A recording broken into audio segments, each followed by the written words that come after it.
Hai para koruptor atau yang merasa pernah mencuri dari rakyat, kalau kau kembalikan yang kau curi, ya mungkin kita maafkan.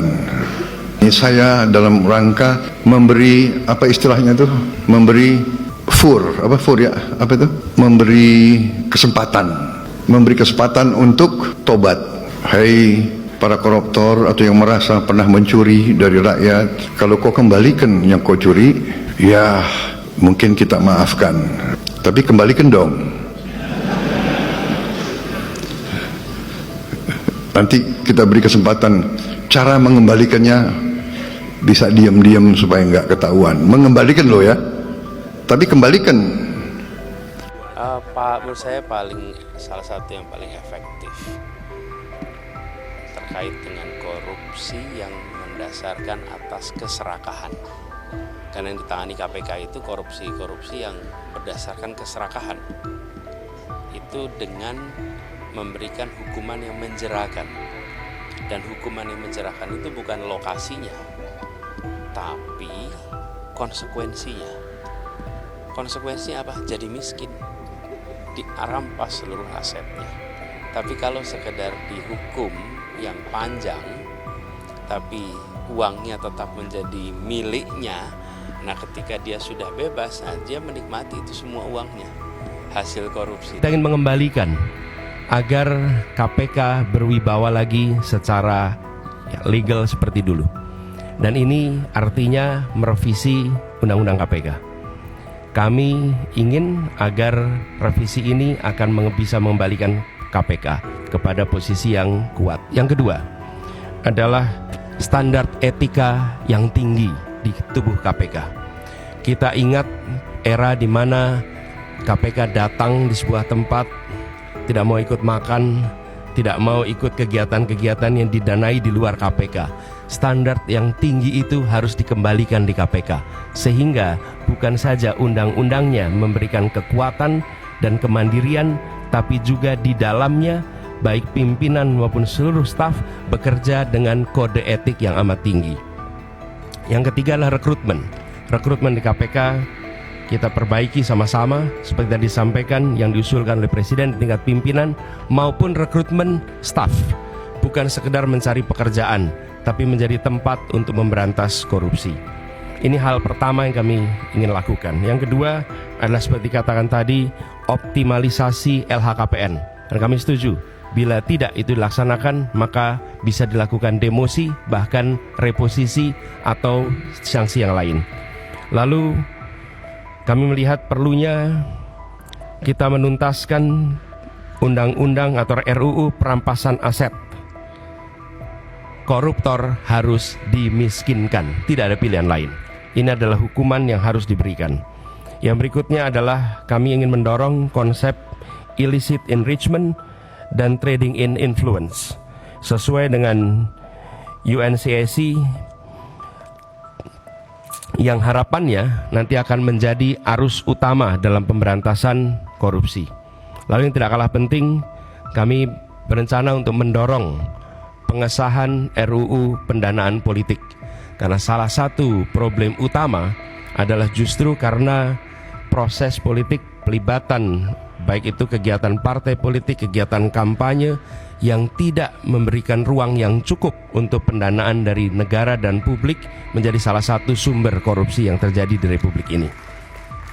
Kemudian kita berencana untuk memberikan hadiah yang layak bagi pemburu koruptor, sehingga yang memburu koruptor bukan hanya aparatur dari KPK, kepolisian, dan kejaksaan, tapi semua pihak yang ikut melaporkan, memburu, mereka mendapatkan reward yang setara. Jadi Bapak sekalian yang kami hormati, kami berkomitmen bukan sekedar karena saat ini dalam tanggung jawab untuk menjadi calon presiden, calon wakil presiden, dan dimintai komitmennya di KPK. Perlu kami sampaikan bahwa komitmen kami untuk memerangi korupsi sudah dimulai sejak zaman dulu. Zaman mahasiswa aktif untuk memerangi praktek-praktek korupsi di era KKN merajalela. Ketika kami bertugas sebagai akademisi, rektor, maka kami menetapkan mata kuliah anti korupsi sebagai mata kuliah wajib yang harus diambil oleh setiap mahasiswa, dan waktu itu bekerja sama dengan KPK. Barangkali menjadi satu-satunya universitas di Indonesia, bahkan mungkin di dunia, yang menjadikan mata kuliah anti korupsi sebagai mata kuliah wajib. Dan tujuannya seperti disampaikan oleh Pak Nurul Gufron tadi, di aspek pendidikan kita ingin memangkas suplai potensi koruptor. Dan bila itu dikerjakan, harapannya dalam jangka panjang kita akan bisa mencegah potensi itu. Yang berikutnya, ketika kami bertugas di DKI, kami membentuk yang disebut sebagai Komisi Pencegahan Korupsi Ibu Kota, KPK Ibu Kota. Ini dikerjakan untuk kita mencegah praktek korupsi yang ada di dalam institusi Pemprov DKI Jakarta. Jadi Bapak Ibu sekalian kami hormati, soal ini adalah soal serius, bukan soal untuk main-main, bukan soal untuk guyonan. Ini adalah persoalan korupsi yang amat mendasar harus dibereskan. Dan kami tegaskan bahwa komitmen yang kami sampaikan di sini adalah komitmen kami melanjutkan apa yang sudah kami kerjakan selama ini. Bukan semata-mata karena ditugasi menjadi pasangan calon presiden, tapi ini adalah komitmen lama yang akan kami teruskan. Dan insya Allah ketika kami ditugaskan, maka integritas menjadi faktor nomor satu dalam penentuan pribadi-pribadi di pemerintahan, termasuk ketika penyusunan kabinet, dalam penyusunan pimpinan-pimpinan lembaga, termasuk dalam mengusulkan nama-nama menjadi anggota KPK, pimpinan KPK. Ini semua bagian dari komitmen kita untuk mengembalikan agar kepercayaan rakyat pada pemimpin, kepercayaan rakyat kepada pemerintahan bisa pulih kembali. Dan dengan kepercayaan itu kami yakin Indonesia akan bisa meraih semua yang dijanjikan oleh kemerdekaan. Seperti yang disampaikan tadi, 4 hal itu hanya akan bisa tercapai apabila kita memiliki komitmen untuk menjunjung tinggi integritas, kompetensi. Dan inilah komitmen yang kami berikan kepada seluruh rakyat Indonesia melalui forum yang terhormat pada malam hari ini. Teman-teman, berjumpa kembali bersama saya di Politik Dangi. Teman-teman, kita sudah melihat dan mendengarkan bagaimana kualitas Pak Prabowo ini tentang penanganan korupsi, teman-teman. Jadi, kalau kita lihat komitmen Pak Prabowo ya, sebelum menjadi presiden ya, pada saat kampanye dulu mengatakan bahwa akan tegas terhadap para koruptor, teman-teman. Bahkan sampai dimanapun akan dikejar ya koruptornya. Namun yang menjadi viral adalah ketika sikap lunaknya Pak Prabowo terhadap koruptor, teman-teman. Ya, jadi komitmen beliau ini dipertanyakan ya dengan beliau mengatakan ya, jika koruptor mengembalikan uang ya kita maafkan. Ini kan lucu, teman-teman ya. Jika koruptor mengembalikan uang yang dikorupsinya akan dimaafkan. Ya kembalikannya juga ya boleh dong diam-diam lewat belakang gitu ya. Inilah perbedaannya dengan Anies Baswedan ya. Bahkan Anies Baswedan itu dengan tegas, teman-teman ya, mengatakan jika beliau menjadi presiden ya, koruptor pun akan dimiskinkan ya.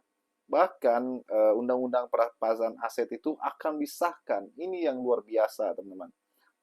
Kalau kita lihat ya bagaimana undang-undang RUU perampasan aset ini tidak disahkan ya, tidak pernah dibahas di DPR RI, teman-teman. Ini menjadi polemik dan menjadi pertanyaan bagi semua orang ya masyarakat, kenapa koruptor itu merajalela di negara kita Indonesia ini. Dan kita percaya bahwa suatu saat ya, jika kelak Pak Anies Baswedan menjadi presiden, maka semua koruptor itu bakal dihabisi ya, teman-teman. Bagaimana menurut kalian? Kita diskusi di kolom komentar ya. Sampai jumpa lagi, teman-teman. Salam.